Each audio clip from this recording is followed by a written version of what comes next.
ابن حجر کہتے ہیں کہ ایک شخص کو میں نے ایک مقام پہ دیکھا،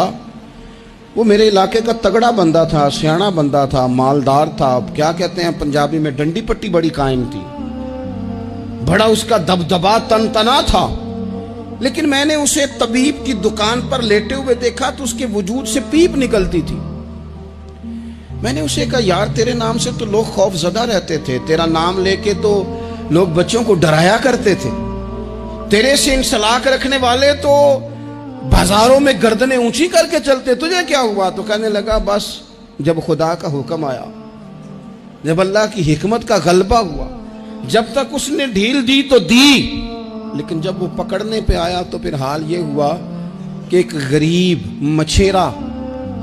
مچھلیاں پکڑنے کے لیے دریا میں سارا دن بیٹھا رہا، اسے مچھلی نہ ملی،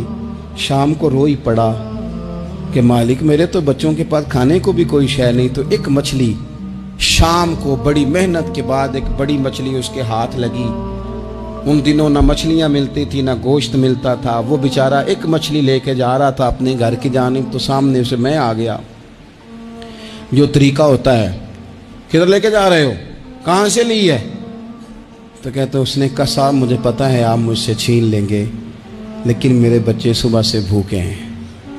یہی میرا روزگار ہے، آج مجھے کچھ نہیں میسر آیا، میں نے اس مچھلی کو لیا ہے، مجھے تو بیچنے کو بھی کچھ نہیں ملا، پتہ نہیں مجھے پکانی کس طرح ہے، تو یہ ایک مچھلی میرے بچوں کی خوراک بنے گی،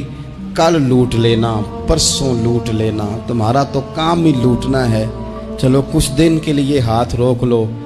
کہتے ہیں اس نے جب یہ کہا تو میں نے ایک تھپڑ مارا اور اس آدمی سے مچھلی چھین کر میں نے اسے پکڑ کے گھر لا رہا تھا میں، اس مچھلی نے، حالانکہ مچھلیاں کاٹا نہیں کرتی،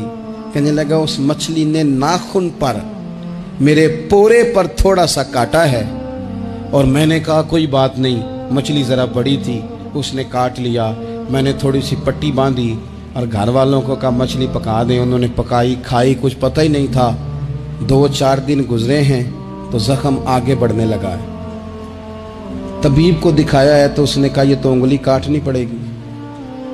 کہتا ہے وہ انگلی کٹوائی، 1 ہفتہ نہیں گزرا تھا کہ زخم آگے بڑھا، تو پھر وہ ہاتھ کی طرف بڑھا، تو میں نے جا کے دکھایا تو اس نے کہا ہاتھ بھی کاٹنا پڑے گا، سارا بازو کٹوا چکا ہوں، رات کو نیند نہیں آتی، ایک لقمہ پیٹ میں نہیں گزرتا، میرے بچے، میرے بھتیجے، میرے بھائی، میرے عزیز گلی گلی اس غریب کو ڈھونڈتے پھرتے ہیں جس کا نام بھی ہم کوئی نہیں جانتے، تھک گئے تلاش کر کر کے، خدا جانے کہاں چھپ گیا اللہ کی اتنی بڑی زمین میں، وہ ملتا نہیں، میں سو نہیں پاتا۔ کہنے لگے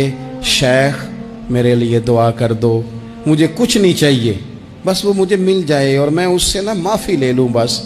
وہ مجھے معاف کر دے، 2 جملے معاف، جیسے بھی ہوگا میں منا لوں گا، بندہ درکار ہے۔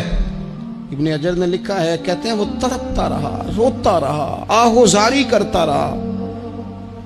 میں نے بھی اس کے لیے دعا کی کہ اللہ کرے وہ شخص تجھے مل جائے۔ پھر کچھ دنوں کے بعد مجھے کسی نے بتایا کہ مر تو گیا ہے تڑپ کے،